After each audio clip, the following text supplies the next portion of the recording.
नमस्कार, आप देख रहे हैं अनंत ज्ञान और मैं रीत हाजिर हूं दिन भर की अपडेट्स के साथ। हिमाचल प्रदेश सरकार प्रशासनिक सुधारों के तहत भारतीय वन सेवा कैडर में बड़ी कटौती करने जा रही है। राज्य में वर्तमान 114 पदों वाले आईएफएस कैडर को घटाकर 83 करने का प्रस्ताव केंद्र सरकार को भेजा गया है। इससे कुल 31 पद कम होंगे। सरकार के कुल कैडर में कटौती के बाद वन विभाग के मुख्यालय से लेकर फील्ड स्तर तक प्रशासनिक ढांचे में बदलाव किया जाएगा। इस संबंध में मुख्यमंत्री सुखविंदर सिंह सुक्खू ने हाल ही में वरिष्ठ अधिकारियों के साथ बैठक कर विभाग को विस्तृत प्रस्ताव तैयार करने के भी निर्देश दिए हैं। केंद्र की मंजूरी मिलने के बाद नई व्यवस्था को भी लागू किया जाएगा। नगर निगम धर्मशाला चुनाव में अपेक्षा से कम मतदान ने राजनीतिक दलों की चिंता बढ़ा दी है। कई वार्डों में वोटिंग प्रतिशत घटने के बाद मतदाता सूचियों की शुद्धता पर सवाल उठने लगे हैं। राजनीतिक दलों और स्थानीय नेताओं ने स्पेशल इंटेंसिव रिवीजन यानी एसआईआर की भी मांग उठाई है। नेताओं का कहना है कि मतदाता सूची में कई ऐसे नाम शामिल हैं जो लंबे समय से क्षेत्र से बाहर हैं, जबकि कई पात्र मतदाताओं के नाम सूची में नहीं मिले हैं। उनका मानना है कि धर्मशाला जैसे शहरी क्षेत्रों में लगातार होने वाले आवागमन को देखते हुए मतदाता सूचियों को नियमित पुनर्निरीक्षण जरूरी है। अब राजनीतिक दल चुनाव आयोग से विशेष समीक्षा अभियान चलाने की मांग कर रहे हैं ताकि अपात्र नाम हटाए जा सके और छूटे हुए पात्र मतदाताओं को जोड़ा जा सके। जिला कांगड़ा की ज्वालामुखी की ग्राम पंचायत थिल के पंचायत चुनाव के दौरान कथित धांधली के आरोप लगे हैं। ग्रामीणों ने राज्य चुनाव आयोग को शिकायत भेजकर निष्पक्ष जांच की मांग की है। आरोप है कि वार्ड नंबर 1 की मत पेटी मतदान समाप्त होने के करीब 2.5 घंटे के बाद पंचायत घर पहुंची। साथ ही मतदान के दौरान बताए गए 921 वोटों की संख्या मतगणना में 928 होने और रिजेक्ट वोटों की गिनती पर भी सवाल उठाए गए हैं। वहीं एसडीएम डॉक्टर संजीव शर्मा का कहना है कि शिकायत को चुनाव आयोग और उपायुक्त कांगड़ा के संज्ञान में ला दिया गया है। ग्रामीणों ने मामले की जांच, पुनर्गणना और जिम्मेदार अधिकारियों पर कार्रवाई की भी मांग उठाई है। हिमाचल प्रदेश के सरकारी स्कूलों में पढ़ने वाले विद्यार्थियों के लिए महत्वपूर्ण सूचना है। एचआरटीसी ने ये स्पष्ट किया है कि 1 जून 2026 से बिना हिम बस कार्ड के छात्रों को बस में मुफ्त यात्रा सुविधा नहीं मिलेगी। पुराने बस पास अब पूरी तरह से बंद कर दिए गए हैं और हिम बस कार्ड बनवाने की अंतिम तिथि 31 मई निर्धारित की गई है।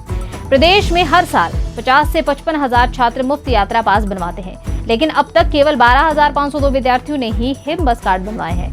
कार्ड बनवाने के लिए 243 रुपए शुल्क निर्धारित किया गया है। ग्रामीण क्षेत्रों में इंटरनेट और वेबसाइट संबंधी तकनीकी दिक्कतों के कारण कई छात्र अभी तक आवेदन नहीं कर पाए हैं। वहीं एचआरटीसी ने यह भी स्पष्ट किया है कि महिलाओं को बस किराया में मिलने वाली 50% छूट का लाभ भी अब हिम बस कार्ड के माध्यम से ही मिलेगा। निगम के छात्रों, अभिभावकों और महिलाओं से समय रहते कार्ड बनवाने की अपील की गई है ताकि 1 जून के बाद यात्रा में किसी भी तरह की परेशानी न हो। हिमाचल प्रदेश के पहाड़ इन दिनों सिर्फ गर्मी से ही नहीं तप रहे बल्कि जंगलों की भभकती आग से भी झुलस रहे हैं। देवदार और चीड़ के जंगलों में उठता धुआं अब इलाके में रोज का दृश्य बन चुका है। हिल स्टेशन शिमला से लेकर मंडी, नाहन, धर्मशाला और कसौली तक जंगलों में आग ने ऐसा कहर बरपाया है कि कई जगहों पर हालात संभालने के लिए सेना तक को मोर्चा संभालना पड़ा है। राज्य में 15 अप्रैल से शुरू हुए वन अग्निकांड सीजन के सिर्फ 43 दिनों में जंगलों में आग लगने की 258 घटनाएं सामने आई हैं। वन विभाग के आंकड़ों के मुताबिक पिछले साल इसी अवधि में ये संख्या करीब 111 थी। यानी इस बार आग लगने की घटनाएं दुगने से भी ज्यादा बढ़ चुकी हैं। आग से अब तक करीब 3,310 हेक्टेयर भूमि प्रभावित हुई है, जिसमें 2830 हेक्टेयर से ज्यादा प्राकृतिक वन क्षेत्र शामिल है। विभाग ने लगभग 81 लाख रुपए नुकसान का भी अनुमान लगाया है। विधानसभा क्षेत्र शाहपुर के अंतर्गत वन उपमंडल लपियाणा वन रेंज में महिला वन मित्रों से अभद्र व्यवहार और हाथापाई के आरोप में एक फॉरेस्ट गार्ड को निलंबित कर दिया गया है। डीएफओ धर्मशाला अमित शर्मा ने बताया है कि 27 मई को हुई इस घटना के तत्काल बाद ही कार्रवाई करते हुए फॉरेस्ट गार्ड को सस्पेंड कर उसका हेडक्वार्टर धर्मशाला वन डिवीजन से बाहर निर्धारित किया गया है। मामले में पुलिस ने एफआईआर दर्ज की है और जांच भी जारी हो चुकी है। वहीं विभाग ने मामले की गंभीरता को देखते हुए एसीएफ दौलत राम को विस्तृत जांच के आदेश दिए हैं। वहीं पीड़ित वन मित्र को भी विभागीय आंतरिक शिकायत समिति के समक्ष शिकायत प्रस्तुत करने को कहा गया है, जहां पॉश एक्ट के तहत भी कार्रवाई की जाएगी। हिमाचल प्रदेश वन विभाग ने इको टूरिज्म को बढ़ावा देने के लिए 150 फॉरेस्ट रेस्ट हाउस को ऑनलाइन बुकिंग के लिए खोल दिया है। अब पर्यटक hpecotourism.com के माध्यम से इन बुकिंग्स को भी करवा सकेंगे। विभाग के 450 रेस्ट हाउसों में से सबसे पहले चरण में 150 को आधुनिक सुविधाओं के साथ विकसित किया गया है। वन विभाग के अनुसार इन रेस्ट हाउस में होटल जैसी सुविधाएं उपलब्ध करवाई जाएंगी। इनके संचालन और रखरखाव की जिम्मेदारी संबंधित डीएफओ को सौंपी गई है। वहीं शिमला, रोहडू, रामपुर, किन्नौर, आनी, बिलासपुर और सोलन सहित कई क्षेत्रों के रेस्ट हाउस को ऑनलाइन बुकिंग के लिए भी उपलब्ध करवाया गया है। पर्यटन नगरी मनाली में राजस्थान से घूमने आए कुछ निहंग पर्यटकों को यातायात नियमों की अनदेखी करना महंगा पड़ गया। पुलिस ने वाहन की छत पर सफर कर रहे 2 लोगों को देखकर गाड़ी को रोका और इसी दौरान पर्यटकों ने अपनी गलती को मानने की बजाय पुलिस और स्थानीय लोगों के साथ बहस शुरू कर दी। मामले की सूचना मिलने पर ही थाना प्रभारी मनीष शर्मा ने मौके पर पहुंचकर सभी को थाने में ले गए हैं। जांच के दौरान ये पता चला है कि वाहन चालक के पास वैध ड्राइविंग लाइसेंस भी नहीं था।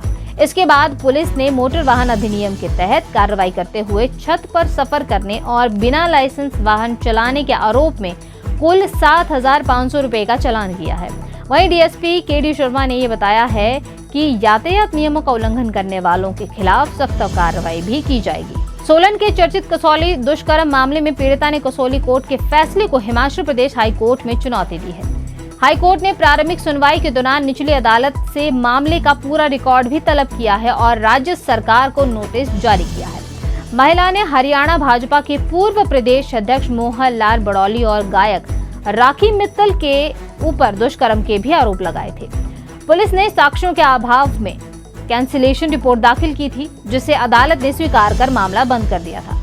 बाद में केस दोबारा खोलने की याचिका भी खारिज कर दी गई थी, लेकिन अब पीड़िता ने न्याय के लिए हाई कोर्ट का दरवाजा खटखटाया है। आईपीएल के बाद अब अंतर्राष्ट्रीय क्रिकेट स्टेडियम धर्मशाला 13 जून को होने वाले भारत और अफगानिस्तान के बीच वनडे के मुकाबले की मेजबानी के लिए तैयार हो चुका है।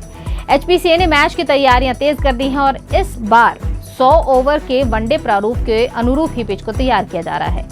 एचपीसीए के पिच क्यूरेटर सुनील चौहान के अनुसार पिच पर शुरुआती ओवरों में तेज गेंदबाजी से मदद मिलेगी, जबकि बाद में बल्लेबाज खुलकर रन बना सकेंगे। स्पिनरों को भी मध्यम ओवरों में कुछ सहायता मिलने की भी संभावना है। वहीं एचपीसीए सचिव मनोज शर्मा ने यह बताया है कि दर्शकों की सुविधाओं, सुरक्षा और टीमों के अभ्यास सत्रों के लिए भी तैयारियां जारी है। वहीं मैच के टिकटों की बिक्री जून से पहले सप्ताह में शुरू हो जाएगी। ई टिकट और हार्ड टिकट व्यवस्था पर अंतिम फैसला भी जल्द लिया जाएगा। तो ये थी आज दिन भर की तमाम बड़ी अपडेट्स। बाकी की जानकारी के लिए आप अनंत ज्ञान के यूट्यूब और फेसबुक को जरूर सब्सक्राइब करें।